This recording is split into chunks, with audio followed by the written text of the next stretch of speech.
దాక్షపల్లిలో వెంకటనాయక్ అనే కానిస్టేబుల్ మీద నేను కంప్లైంట్ ఇచ్చాను. కంప్లైంట్ ఇవ్వగానే అతన్ని వెంటనే వీఆర్లో పెట్టడం అయితే జరిగింది. డిఎస్పీ గారు నన్ను పిలిపించి కేసు ఇన్వెస్టిగేషన్ చేస్తున్నామా అని చెప్పేసి జరిగింది మొత్తం తెలుసుకున్నారు.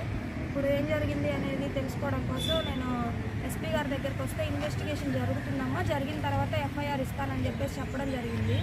అయితే నేను ఐదుగా వాళ్ళ సపోర్ట్ తీసుకొని ఎస్పీ గారి దగ్గరికి వెళ్ళాను. వెళ్తే ఇన్వెస్టిగేషన్ జరుగుతుంది, జరిగిన తర్వాత తప్పకుండా ఇస్తానని చెప్పేసి చెప్పారు. ఎఫ్ఐఆర్ వారం రోజుల నుంచి తిరగడం అయితే జరుగుతుంది.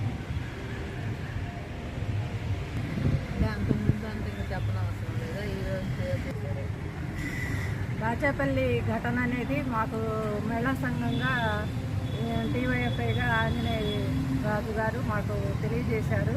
తెలియజేసిన తర్వాత నేను అమ్మాయితో మాట్లాడటం అనేది జరిగింది.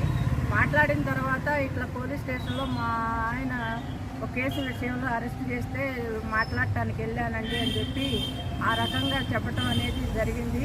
అయితే మీ ఆయన్ని విడుదల చేయాలంటే శారీరకంగా మానసికంగా నా వసతి లోపరుచుకోవాలనే ఉద్దేశంతో ఆ రకంగా లోపరుచుకుని ఆ రకంగా అమ్మాయికి అన్యాయం చేయటం అనేది మహిళా సంఘంగా ఖండిస్తున్నాము.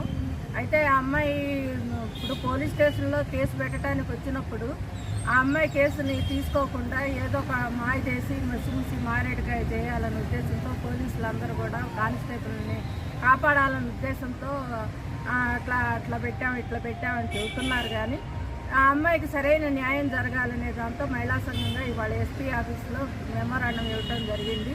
ఆ అమ్మాయి ఆ రకంగా రక్షణ అనేది పోలీస్ స్టేషన్లో ఉంటుంది, కానీ మరి భక్షించే వాళ్ళుగా ఉంటారు పోలీసులే అని చెప్పి మేము రాయటం కూడా పిటిషన్లో జరిగింది.